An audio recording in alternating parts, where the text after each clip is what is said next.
16 दिसंबर 2024 के शाम लगभग 4 या 5 बजे का वक्त रहा होगा। उत्तर प्रदेश के आगरा का एक इलाका लगता है टेढ़ी बगिया, और टेढ़ी बगिया का एक क्षेत्र है इस्लाम नगर। दरअसल एक दुकान के अंदर एक अनियंत्रित टेम्पो अचानक से घुस जाता है, और जैसे ही टेम्पो अंदर जाता है तो उसके बाद एक 9 साल की लड़की होती है जिसके हाथ में काफ़ी चोट लग जाती है। अब इसी बात को देखते हुए कहासुनी शुरू हो जाती है। दरअसल जो टेम्पो होता है वो इसी बस्ती का, इसी मोहल्ले का होता है, और जो टेम्पो चालक होता है वो भी इसी बस्ती, इसी मोहल्ले में रहने वाला होता है। अब जिसकी दुकान में टेम्पो गया था उसकी जो बेटी होती है उसके हाथ पुलिस को सूचना देता है और कहता है कि साहब, मुझे रोज़ रोज़ इन लोगों ने परेशान कर लिया है, मेरी मदद कीजिए। पुलिस आती तो ज़रूर है, लेकिन मौके पर आकर पूरे मामलों को जांच पड़ताल करने के बाद में उसे पुलिस को ऐसा लगता है कि शायद इतनी बड़ी कोई ख़ास बड़ी बात नहीं है, और इन दोनों पक्षों में इसी बात को लेकर समझौता करा दिया जाता है। समझौता इस बात को लेकर कराया जाता है, इस शर्त पे कराया जाता है कि अब भविष्य में कोई झगड़ा नहीं होगा। लेकिन अभी तो 2 दिन बीते थे, यानी कि 18 दिसंबर 2024 की सुबह लगभग 8 बजे का वक्त रहा होगा। एकदम से दोनों तरफ से पथराव शुरू हो जाता है। इसके बाद जो पीड़ित व्यक्ति होता है वो अपने बेटे के साथ इधर उधर कहीं नेताओं के पास जाता है, तो कहीं पुलिस वालों के पास जाता है, और तो कहीं स्थानीय लोगों के पास जाता है, और स्थानीय लोगों के पास जाकर ये कहता है कि मेरी मदद कीजिए, मुझे लोग बहुत ज़्यादा परेशान कर रहे हैं। मेरा एक छोटा सा घर है जिस पर लोग अपना कब्जा करना चाह रहे हैं। जब कोई नहीं सुन रहा है तो उस व्यक्ति ने इस घर को, इस जगह को छोड़ने का फैसला लिया। अब ये सब छोड़कर चला जाता है और दूसरी जगह पर शिफ्ट हो जाता है, लेकिन कोई नहीं जानता था कि जो व्यक्ति गया ज़रूर है, इसके साथ में बहुत बड़ी घटना घट जाएगी। घटना यानी कि इसके साथ में 5 कत्लें हो जाएंगी। जैसे ही 5 कत्ल होते हैं, इस कत्ल की गूंज पूरे इंडिया में फैल जाती है। अब सोशल मीडिया पर ये खबर तैरना शुरू कर देती है। अब 5 लोगों की एक घर में हत्या हो जाती है। आज की इस कहानी के माध्यम से हम ये जानने की कोशिश करेंगे और इस कत्ल के बारे में जानने की कोशिश करेंगे कि आखिरकार एक ही घर में 5 कत्ल कैसे हो सकती हैं, और ये 5 कत्ल किया किसने और किस कारण से हुई। इस पूरी घटना के पीछे का हम रहस्य जानने की कोशिश करेंगे। नमस्कार, मैं रामू भाई। आज की जो सच्ची घटना है, ये सच्ची घटना है उत्तर प्रदेश की राजधानी लखनऊ का एक थाना लगता है नाका थाना। दरअसल नाका थाना क्षेत्र के चारबाग रेलवे स्टेशन से ठीक सामने एक होटल है, जिस होटल का नाम है शरणजीत होटल। शरणजीत होटल से एक कमरा नंबर 109 से एक लड़का जिसकी उम्र लगभग 24 साल के आसपास रही होगी, वो निकलता है और सीधे थाना पहुंच जाता है। थाने जाने के बाद अभी ना पुलिस ठीक से जगी थी, क्योंकि बिल्कुल सुबह का टाइम होता है, और ना ही अभी पुलिस थाने में आई हुई थी, क्योंकि रात भर ड्यूटी करे थे और वो समझ नहीं पा रहे थे कि इतनी जल्दी ये लड़का क्यों आ गया है। और जाकर थाने में सूचना देता है कि शरणजीत होटल कमरा नंबर 109 में आपको जाना चाहिए और वहाँ जांच पड़ताल करना चाहिए, क्योंकि वहाँ एक ही कमरे में 5 लाशें पड़ी हुई हैं। जब इस बंदे की, इस लड़के की बात जब पुलिस वाले सुनते हैं तो यकीन नहीं कर रहे थे कि आखिर ये कहना क्या चाह रहा है और ये आखिर ये कह क्या रहा है। पुलिस वाले कहते हैं कि आप कहीं मजाक तो नहीं कर रहे हैं, आप किस मूड में हैं। तो लड़का कहता है नहीं, आपको जाकर वहाँ देखना चाहिए, एक ही कमरे में 5 लाशें पड़ी होती हैं। और जब पुलिस इस सूचना को सुनती है तो तुरंत मौके पर जाती है, और मौके पर जाकर जब जांच पड़ताल करती है और कमरा नंबर 109 की तरफ जब रुख करती है तो देखती है एक ही कमरे में 5 लाशें पड़ी हुई हैं और खून से बिल्कुल लथपथ। किसी का गला दबाकर हत्या किया गया था, तो किसी के हाथ काट कर हत्या की गई थी। एक ही कमरे में बिल्कुल 5 लाशें खून से लिपटी हुई होती हैं।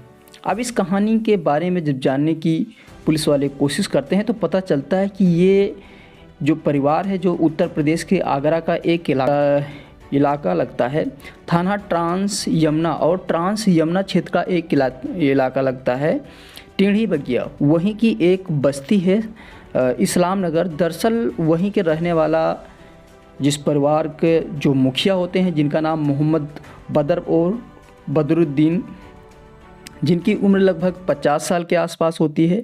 उनकी एक पत्नी होती है जिसका नाम आसमा होता है, उनकी उम्र लगभग 40 साल होती है। उनका एक बड़ा बेटा होता है जिसका नाम अरशद होता है, उसकी उम्र लगभग 24 साल होती है। उनकी एक बड़ी बेटी होती है जिसका नाम अलीसा होता है, उम्र लगभग 19 साल के आसपास होती है। उससे छोटी एक बेटी होती है जिसका नाम रहमान होता है, उम्र लगभग 18 साल के आसपास होती है। और उससे छोटी एक बेटी और होती है जिसका नाम अच्छा होता है और उम्र लगभग 16 साल होती है। और चौथे नंबर की बेटी होती है जिसका नाम आलिया होता है और उम्र लगभग 9 साल के आसपास होती है। इस घटनाक्रम को पुलिस जानने के बाद में एकदम से सुन्न हो जाती है कि एक साथ आखिरकार इतनी बड़ी घटना और इतनी बड़ी घटना का एग्जाम ऐसे कौन दे सकता है। अब जब यानी कि इन परिवार के जो मुखिया होते हैं बदरुद्दीन का पता लगाया जाता है कि आखिरकार वो कहाँ हैं, तो लोगों जो स्थानीय लोग होते हैं वो बताते हैं कि सुबह यहीं से वो इस चारबाग की तरफ गए थे और पता लगता है कि ये भी अपनी जान देने के लिए गए होते हैं। और जो लड़का होता है जिसका नाम होता है, जो इनका बड़ा बेटा होता है अरशद को ही दावा किया जाता है कि ये जो घटना का इंजाम दिया है वो अरशद ने ही दिया है। और वो भी इस बात के लिए सहमति हो जाता है कि हाँ, मैं और मेरे जो पिता हैं जिनका नाम बदरुद्दीन उर्फ मोहम्मद बदर होता है, इन्हें ने ही साथ मिलकर हम दोनों ने ये 5 कत्लें की हैं। जब इस कत्ल के बारे में उस लड़के से पूछा जाता है कि आखिरकार तुमने ऐसा क्यों की, अब इस घटना को पता करते करते कुछ मीडिया वाले जहाँ का इनका स्थानीय घर होता है उस घर की तरफ रुख करते हैं और वहाँ तक जब आगरा तक जाने की कोशिश करते हैं। जब इनका जहाँ से ये लोग आए हुए थे, जब आगरा जाते हैं और स्थानीय लोगों से जब पता करते हैं कि आखिरकार तुम्हारे ही क्षेत्र के ये 5 लोग थे जिनकी कत्ल हो गई थी, आखिर इन लोगों के बारे में कुछ आप लोगों को पता होगा। अब वहाँ के जो लोग होते हैं अपनी राय देते हैं और कहते हैं कि ये जो बाप और बेटे थे ये बहुत लड़ाकू टाइप के थे, छोटी छोटी बातों पे झगड़ा कर लेते थे। और इसी बात को लेकर किसी को नहीं पता था कि छोटी छोटी बातों के लिए एक दिन इनके घर में 5-5 लाशें बिछ जाएंगी। अब ये खबर अभी यहीं पे रह जाती है और दूसरी खबर सोशल मीडिया पे बहुत तेज़ी से वायरल होना शुरू कर देती है। वो खबर होती है जो इसका बड़ा बेटा होता है जिसका नाम अरशद होता है, इसके द्वारा एक मीडिया द्वारा ली गई रिपोर्ट के दावा किया जाता है। ये खबर इतनी तेज़ी से वायरल शुरू होती है, उस वीडियो के माध्यम से वो बताता है कि मुझे इस गांव वालों ने इतना परेशान कर लिया था कि मेरा एक छोटा सा घर है उस पर स्थानीय लोग अपना कब्जा करना चाहते थे और मुझे यहाँ से भगाने की कोशिश कर रहे थे। बताया जाता है कि यहाँ के जो लोग हैं जो नकली नोटों का तस्करी भी करते हैं और बहुत ही गंदे किस्म के लोग होते हैं। ये लोग ये चाहते थे कि इन बाप और बेटों को किसी तरह से जेल में डाल दिया जाए ताकि इनकी जो 4 बहनें हैं इनसे गंदा काम किया जाए, कहीं पे लेकर जाकर बेच दिया जाए ताकि ये गंदा काम करने पर मजबूर हो जाएं। और इसीलिए हम यहाँ से अपना ज़मीन जो था इसे छोड़कर भागना चाहते थे और दरअसल भाग गए। अब ये लड़का ये दावा करता है कि अब जो 2 होना था वो हो ही गया, लेकिन जो मेरी ज़मीन है इसे मैं मंदिर के ट्रस्ट को मैं देना चाहूँगा, यहाँ पे एक मंदिर बननी चाहिए और जिन जिन लोगों ने मेरे साथ गलत किया है उनके साथ कड़ी सज़ा मिलनी चाहिए। और स्थानीय लोगों का जो रवैया था उनमें कुछ लोगों का नाम भी लिया है, लेकिन हम उन लोगों का नाम नहीं लेना चाहेंगे। उनके नाम कड़ी से कड़ी सज़ा होनी चाहिए।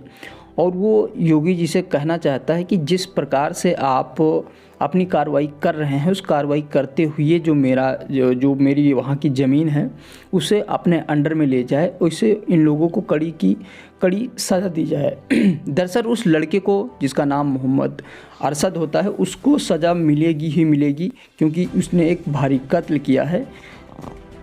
लेकिन साथ में ही जब 18 तारीख को एक रिपोर्ट हुई थी उस पर पुलिस ने क्यों नहीं जांच की, उस पर भी जांच करनी चाहिए। इसके पहले जो 8 तारीख को एक रिपोर्ट के मुताबिक पता चलता है कि 8 तारीख को जब लोग इन्हें परेशान कर रहे थे तो ये पुलिस वालों के पास गए थे। तभी पुलिस वालों ने इनकी कोई बात नहीं सुनी थी। ये भी बात पुलिस वालों से पूछना चाहिए। और इसके बाद जो स्थानीय लोग थे जिनके पास जाकर ये रहम की भीख मांग रहे थे कि मेरी मदद कीजिए, मदद की भीख मांग रहे थे, उन लोगों ने इनकी एक भी ना सुनी। उन लोगों से भी पूछना चाहिए कि आखिरकार ये जब आपके पास रोज़ रोज़ आ रहे थे और भीख मांग रहे थे कि मेरी मदद कीजिए, तो आप लोग कहाँ थे। ये कहानी सुनाने का मेन मकसद किसी को परेशान करना नहीं था, किसी का दिल दुखाना नहीं था, बल्कि आप लोगों का एक छोटी सी कहानी के माध्यम से बताना था कि इस दुनिया में